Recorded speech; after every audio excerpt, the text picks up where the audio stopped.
Et vous ne pouvez pas construire un État avec des jamboteurs. La conscience ne détermine pas la réalité sociale, mais plutôt la réalité sociale qui détermine la conscience. En suivant cette trajectoire, la conscience collective africaine et camerounaise en particulier se laisse progressivement déterminer par la montée des sociétés de paris sportifs. Jeux de hasard ne découlant pas du hasard, les paris sportifs s'insèrent dans les habitudes du public. Jeunes comme personnes âgées, tout le monde veut parier ou veut apprendre à parier. Il y a les paris sportifs dans plusieurs disciplines, que ce soit la course au cheval, que ce soit la course des motos, la course des voitures avec le rallye. Il y a également le football, le basketball. Aujourd'hui, on voit que le pari sportif touche presque toutes les disciplines.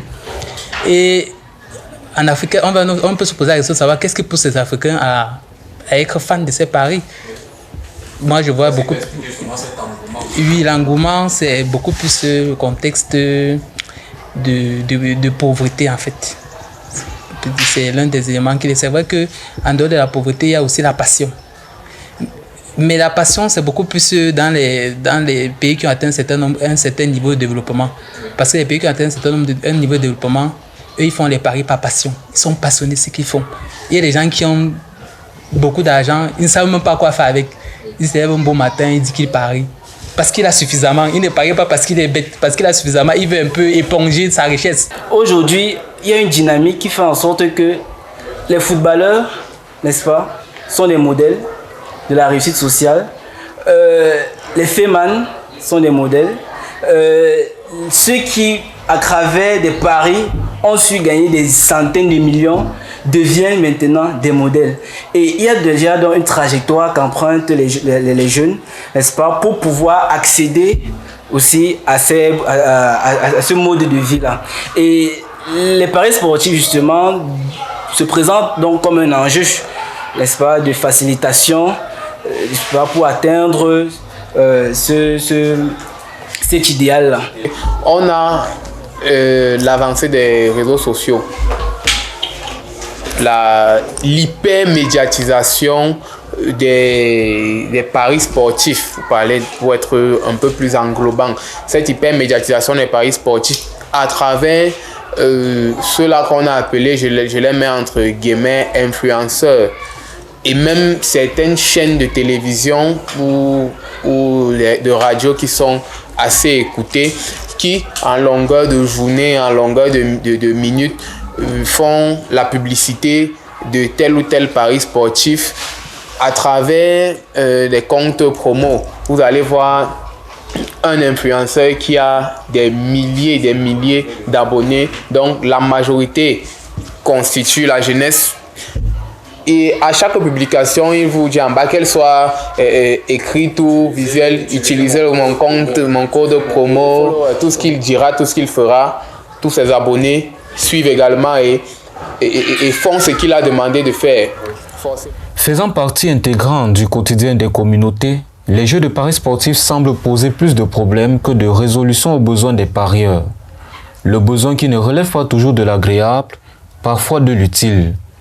Certains déterminent l'organisation de leurs habitudes journalières en mettant au centre de leurs actions les jeux de paris sportifs. Que la plupart des joueurs n'ont pas d'emploi au préalable, contrairement à ceux qui vont se tourner vers le pari sportif pour compléter ou arrondir leur fin de mois. Il y en a qui pensent qu'ils pourraient carrément, quasiment vivre de ça parce que je maîtrise 2-3 choses sur le football, parce que je supporte telle ou telle équipe, je me dis que je peux vivre du pari sportif, particulièrement du pari foot. Je me dis ok, il y a championnat ce week-end, je vais miser sur mes 5 équipes préférées et le peu d'argent que j'aurais eu, que je n'ai même pas travaillé, que quelqu'un m'a remis, que j'aurais pu investir ailleurs, je vais l'investir là. Et parfois, c'est des pères de famille, c'est des pères d'enfants. Oui. Au final, le week-end fini, tous ces tickets, comme ils disent souvent, sont dans l'eau. On est triste et si vous allez donc lui faire le reproche d'avoir investi dans le pari sportif au lieu d'avoir peut-être mis sur pied une activité, et là vous écopez donc de toute sa colère. Donc il va de soi que ça devient une alternative économique pour pouvoir arrondir les fins de mois. Donc l'adhésion populaire, ou du moins l'adhésion que les populations ont vis-à-vis de ça, c'est parce qu'ils sont dans une situation de survivance. Et donc, pour lutter contre la pauvreté et pouvoir survivre, on voit en ces paris sportifs une opportunité. Mais maintenant, il y a une question sous-jacente, comme vous l'avez dit. Mais pourquoi se fait-il que dans un territoire comme le nôtre, où les populations n'ont rien à voir avec peut-être les conflits qui se jouent autour du football, moi j'appelle ça la géopolitique du football, où en réalité, il y a le Barça, le Real, où le Barça représente la classe des pauvres, la classe justement des paysans, si on peut dire ça, la gauche contre la droite, on peut dire ça ainsi, la classe élitiste, le Real. Et du coup, il y a une compétition entre ces classes qui se joue au travers du football. Et on voit comment là, il y a une instrumentalisation du football pour la concrétisation des rapports de force sociale entre les communautés. Des opinions plus averties attestent que la montée des entreprises des paris sportifs dans notre contexte entretient la mondialisation qui plongerait la jeunesse africaine dans la perte d'affirmation de soi. Oisiveté, délinquance, désir, des mobiles de perte de repères d'une construction de société plus actrice que spectatrice de son histoire. Parier n'est plus seulement le fait de tenter de gagner gros en passant par le risque, c'est aussi participer à une géopolitique de domination. Et il y a une situation qui s'est passée, l'État était économiquement stable à un moment donné de son histoire, dans les années 80. Il avait une croissance de 2 chiffres, 16%.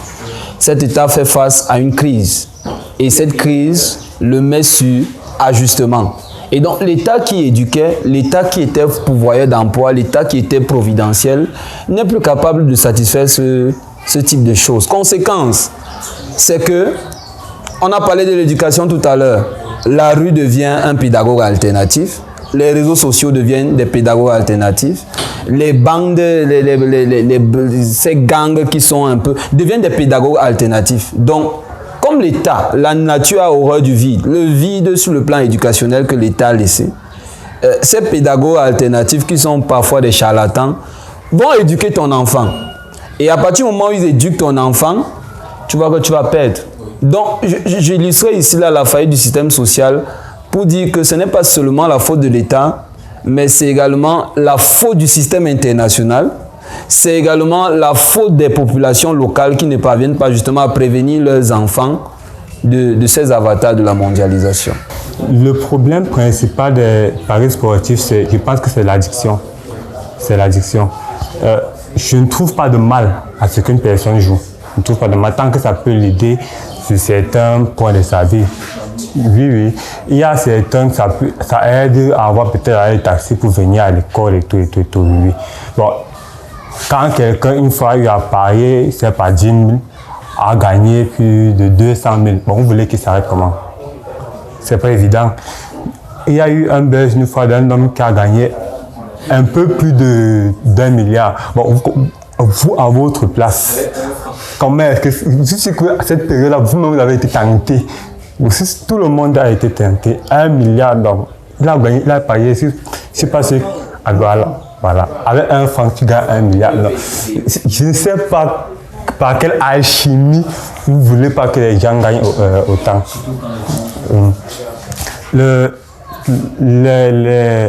La population camerounaise a pris le pari sportif un peu comme une sorte de, d'investissement ou alors de cotisation.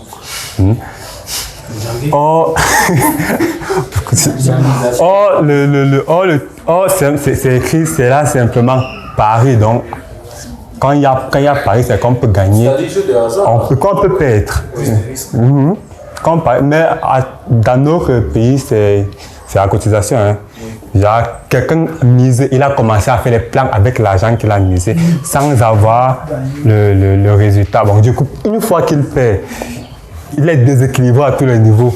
Physiquement, il n'est plus là, mentalement, il n'est plus là. Facteur d'endoctrinement ou d'assouvissement des besoins, il est évident que les jeux de paris sportifs suscitent une attention de régulation et de ne point s'inscrire dans le capitalisme incontrôlé à tous les prix, tout en sacrifiant les normes sociales.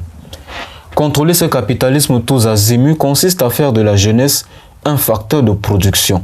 On voit les championnats comme le championnat égyptien, le championnat marocain, ce sont les championnats qui sont en train d'évoluer.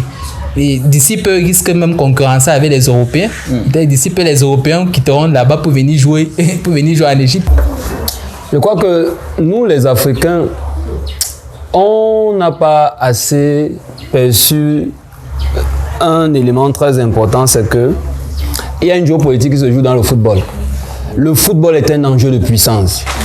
Et les gens qui mettent de l'argent derrière l'entreprise du football, c'est parce qu'ils savent que ça va s'inviter dans les imaginaires collectifs. Et à partir de là, on va pouvoir écouler nos produits. Je pense que dans chaque culture, il y a des interdits et que ces interdits ne sont jamais fixés par les enfants. Ou alors que ces interdits ne sont jamais fixés par les adolescents. On naît, on grandit et on nous éduque par rapport à ces interdits-là. On va nous dire, avant tel âge, il ne faut pas faire ci ou ça. Lorsqu'on est un homme, il ne faut pas faire ci ou ça. Lorsqu'on est une femme, voilà ce qu'on ne devrait pas faire. Donc c'est à chaque parent de dire à son enfant, tu ne devrais pas jouer au paris sportif tant que tu n'as pas 21 ans. Ou alors même quand tu auras 21 ans, il ne faudrait pas participer à cela de telle ou telle manière. Quand tu vas jouer, il faudra avoir tel montant et parie peut-être le 1/3 de ce que tu as. Oui, maintenant on dira qu'il y a que l'enculturation ne se limite pas à ce qui est fait à la maison. Il y a les groupes de pères, il y a toutes ces personnes qu'on rencontre, que ce soit dans la rue, à l'école et même à l'église, même lorsqu'on va dans les stades. Du coup, on aura une autre éducation qui vient s'imbriquer dans l'éducation qu'on a, dans notre éducation de base. Et là, c'est ce qui pourrait créer problème. Il faudra donc que l'éducation de base soit suffisamment solide pour que les autres instances d'enculturation ne viennent pas empiéter sur ce que nos parents nous auraient appris au préalable. Rappelons que les jeux de hasard sont encadrés par la pénalité camerounaise à son décret du 18 juillet 2019 précisant les modalités d'application de la loi numéro 2015/012 du 16 juillet 2015 fixant le régime des jeux de divertissement, d'argent et de hasard. En revanche, elle interdit les personnes de moins de 18 ans à s'y intéresser. L'Afrique gagnerait à penser son développement sur l'intelligence de l'innovation et moins sur le hasard pour gagner gros.